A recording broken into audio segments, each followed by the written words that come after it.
आज मेरा एक इंटरव्यू था, पर दूसरे शहर जाने के लिए जेब में सिर्फ 10 रुपए थे। मुझे कम से कम 200 रुपयों की ज़रूरत थी। अपने इकलौते इंटरव्यू वाले कपड़े रात में धो पड़ोसी से प्रेस मांग करके तैयार कर पहन अपने योग्यताओं की मोटी फाइल बगल में दबा कर 2 बिस्कुट खा के निकला। लिफ्ट ले पैदल जैसे तैसे चिलचिलाती धूप में तरबतर, बस इस उम्मीद में स्टैंड पर पहुंचा कि शायद कोई पहचान वाला मिल जाए जिससे सहायता लेकर इंटरव्यू के स्थान तक पहुंच सकूं। काफी देर खड़े रहने के बाद भी कोई नहीं दिखा। मन में घबराहट और मायूसी थी। क्या करूं, अब कैसे पहुंचूंगा? पास के मंदिर पर जा पहुंचा।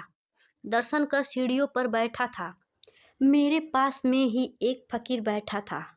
उसके कटोरे में मेरी जेब और बैंक अकाउंट से भी ज़्यादा पैसे पड़े थे। मेरी नज़रें और हालत समझकर बोला, कुछ मदद चाहिए क्या? मैं बनावटी मुस्कुराहट के साथ बोला, आप क्या मदद करोगे? चाहो तो मेरे पूरे पैसे रख लो। वो मुस्कुराता बोला। मैं चौंक गया। उसे कैसे पता मेरी ज़रूरत? मैंने कहा, क्यों, शायद आपको ज़रूरत है। वो गंभीरता से बोला, हाँ है तो, पर तुम्हारा क्या, तुम तो दिन भर मांग के कमाते हो। मैंने उसका पक्ष रखते हुए कहा। वो हंसता हुआ बोला, मैं नहीं मांगता साहब, लोग डाल जाते हैं मेरे कटोरे में पुण्य कमाने के लिए।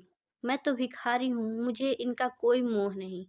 मुझे सिर्फ भूख लगती है, वो भी एक टाइम, और कुछ दवाइयाँ बस।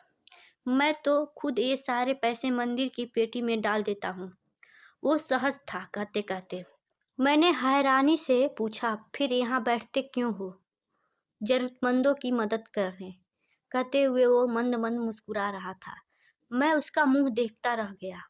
उसने 200 रुपये मेरे हाथ पर रख दिए और बोला, जब हो तब लौटा देना। मैं उसका शुक्रिया जताता हुआ वहां से अपने गंतव्य तक पहुंचा। मेरा इंटरव्यू हुआ और सिलेक्शन भी। मैं खुशी खुशी वापस आया। सोचा उस फकीर को धन्यवाद दे दूं। मैं मंदिर पहुंचा। बाहर सीढ़ियों पर भीड़ लगी थी। मैं घुस के अंदर पहुंचा। देखा वहीं फकीर मड़ा पड़ा था। मैं भौचक्का रह गया। मैंने दूसरे से पूछा, यह कैसे हुआ? पता चला वो किसी बीमारी से परेशान था, सिर्फ दवाइयों पर जिंदा था।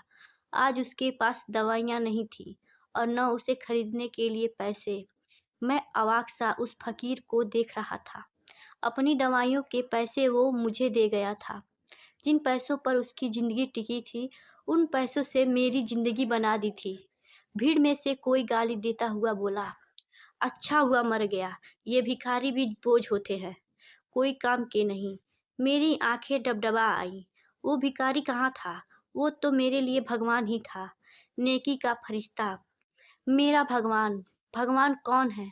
कहाँ है? किसने देखा है? बस इसी तरह मिल जाते हैं।